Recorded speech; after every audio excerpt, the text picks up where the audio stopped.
এই পিঠাটা খেতে তো শীত লাগে না, যখনই মন চায় তখনই কিন্তু তৈরি করে খাওয়া যায়।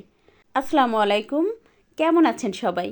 আজকে আপনাদের সাথে শেয়ার করব অসম্ভব মজার একটা পিঠা রেসিপি, যেটা খেতে কোনো দিনক্ষণ লাগে না, যখনই মন চায় তখনই তৈরি করে খাওয়া যায়। পিঠাটা তৈরি করার জন্য চুলায় একটা প্যানে দিয়েছি 1.5 কাপ পরিমাণ গরুর দুধ, আর সাথে দিয়েছি স্বাদমতো লবণ। সেই সাথে দিয়েছি 1 কাপ পরিমাণ নারকেল কুড়া।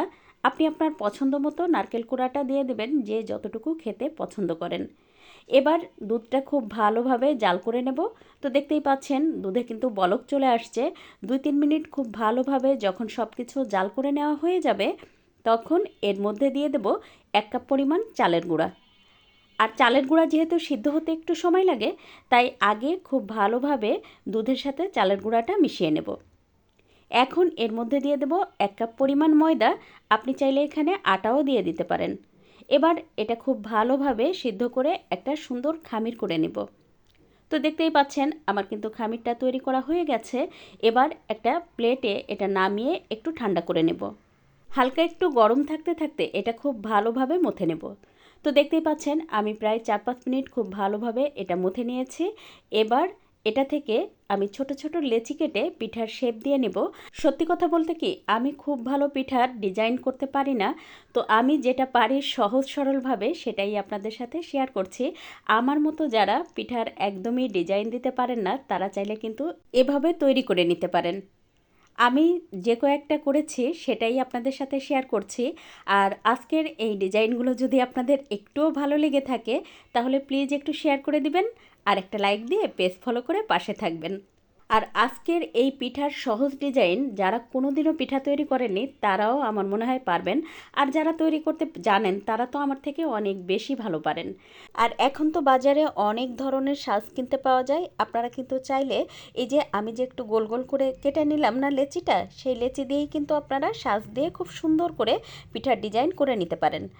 অথবা চাইলে এই যে আমার মতো কেকের যে মোল্ড আছে সেটা দিয়েও কিন্তু কেটে নিতে পারেন, এতে করেও কিন্তু খুব সুন্দর একটা ডিজাইন হয়ে যায়। তাছাড়া চাইলে কিন্তু কুকি কাটার দিয়েও কেটে নিতে পারেন। আমি মোটামুটি সব কিছু আপনাদের সাথে শেয়ার করলাম। মানে আমার মতো যারা আপুরা আছেন, একদমই কেউ পিঠার ডিজাইন দিতে পারেন না যারা, তারা চাইলে কিন্তু এভাবে তৈরি করে নিতে পারেন। সবগুলো পিঠা তৈরি করার পরে কিন্তু দেখতে খুব একটা খারাপ লাগছিল না, ভালোই লাগছিল। আর আপনাদের ভাইয়া পিঠা তৈরি করার পরে তো বলছিল না, পিঠাগুলো কিন্তু বেশ ভালোই লাগছে দেখতে। এবার পিঠাগুলো ভাজার জন্য চুলায় একটা প্যানে পর্যাপ্ত পরিমাণ তেল গরম করে নেব। মোটামুটি তেলটা হালকা একটু গরম হয়ে গেলে পিঠাগুলো দিয়ে চুলার আঁচ মিডিয়াম রেখে একটু সময় নিয়ে পিঠাগুলো ভেজে নিব। আর এই পিঠাটা কিন্তু একটু সময় নিয়ে ভাজতে হয়, তা না হলে কিন্তু পিঠাগুলো ভালোভাবে ভেজে না। এবার 3-4 মিনিট পরে পিঠাগুলো একটুখানি উল্টে দেব। তারপর অন্য একটা চুলায় দিয়ে দেব 2 কাপ পরিমাণ দুধ। আর এই দুধটা আগেই জাল করা ছিল। এখন এর মধ্যে দিয়ে দেব একটা এলাচ, একটা দারচিনি, আর দিয়ে দেব আধা কাপ পরিমাণ চিনি। আর মিষ্টিটা কিন্তু আপনারা নিজেদের পছন্দ বুঝে অ্যাডজাস্ট করে নেবেন। তারপর বেশ ভালোভাবে নেড়ে এটা মিশিয়ে দেব যেন চিনিটা ভালোভাবে গলে যায়। আর জাল করতে করতে এমনিতেই চিনি কিন্তু গলে যায়। তারপরে 4-5 মিনিট খুব ভালোভাবে দুধটা ফুটিয়ে নিয়েছি। আর এদিকে কিন্তু আমার পিঠাগুলো খুব ভালোভাবে ভাজা হয়ে গেছে। এখন তেল ঝরিয়ে সবগুলো পিঠা দুধের মধ্যে দিয়ে 1 মিনিট মতো বলক তুলে নেব। তারপর চুলা বন্ধ করে 2 ঘন্টার জন্য রেস্টে রেখে দিয়েছিলাম। আপনি চাইলে আরও বেশি সময় রেস্টে রেখে দিতে পারেন। তো দেখতেই পাচ্ছেন 2 ঘন্টা পরে কিন্তু পিঠাগুলো খুব ভালোভাবে দুধের শিরা সোপ করে নিয়েছে আর ফুলে বড় হয়ে গেছে। এই পিঠাটা কেউ চাইলে কিন্তু চিনির শিরায়ও ভিজিয়ে নিতে পারেন, অথবা চাইলে কিন্তু খেজুর গুড়ের শিরায়ও ভিজিয়ে নিতে পারেন। আমার তো মনে হয় খেজুর গুড়ের শিরায় ভেজালে বেশি ভালো লাগবে। তো আপনি আপনার পছন্দ মতো যে কোনো শিরায় এটা ভিজিয়ে নিতে পারেন। আজ এ পর্যন্ত, কাল আবার নতুন কোনো ভিডিও নিয়ে দেখা হবে ইনশাল্লাহ।